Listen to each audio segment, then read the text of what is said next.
Tahukah kamu bahwa Indonesia merupakan negara dengan jumlah pasien TBC terbanyak kedua di dunia? Perkiraan jumlah pasien TBC di Indonesia saat ini berjumlah 842.000. Dari jumlah tersebut, baru 60%-nya yang dilaporkan ke Kementerian Kesehatan. 40%-nya atau kira-kira 336.800 kasus TBC belum berobat atau belum dilaporkan. Bahkan, setiap hari sekitar 300 orang di Indonesia meninggal karena TBC. Wah, bukan angka yang sedikit ya. Lantas, apa sih sebenarnya TBC itu?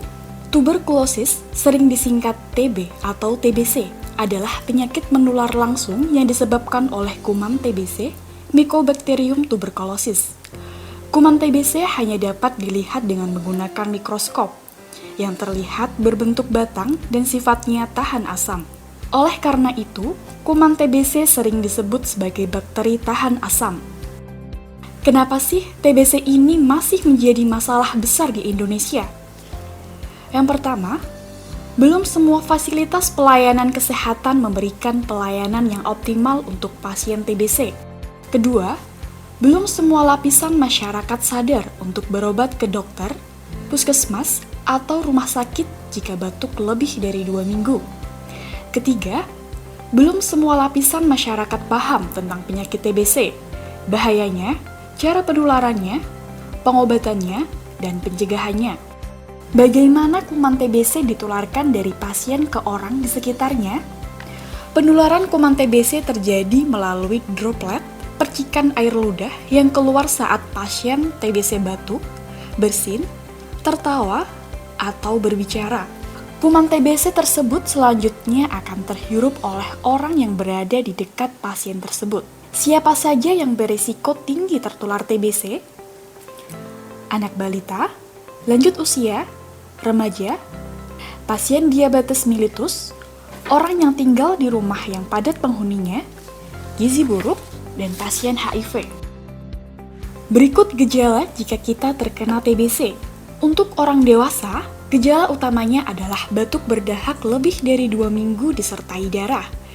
Gejala penyertanya adalah demam, penurunan berat badan, keringat malam, sesak nafas atau nyeri dada, nafsu makan menurun, dan lemah.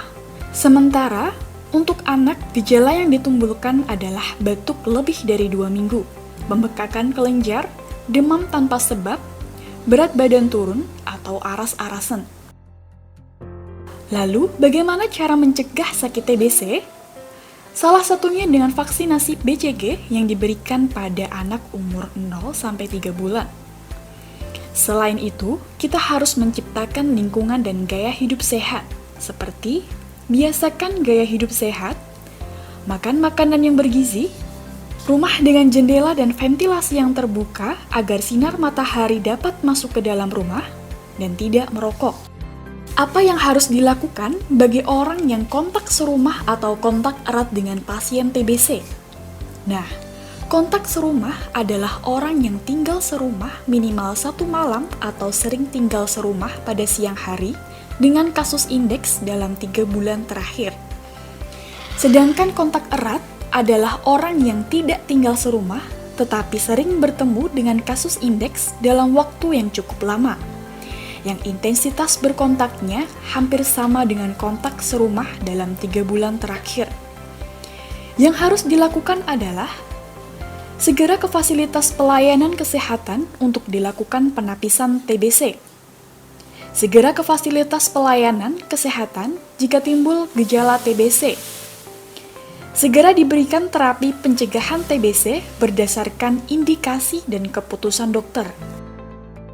Apakah TBC bisa disembuhkan? Ya, tentu bisa. Jika kita merasa punya beberapa tanda gejala TBC atau kontak erat, bahkan serumah dengan penderita TBC, tentu kita wajib konsultasi dengan dokter terkait bagaimana penanganan lebih lanjut. Atau bisa juga melakukan screening gratis jika di daerah kita ada program Zero TB. Yang jelas, menerapkan pola hidup bersih sangat dianjurkan. Tetap gunakan masker, serta rajin mencuci tangan dengan sabun di dalam air mengalir akan melindungi kita dari bakteri-bakteri atau virus. Salam sehat!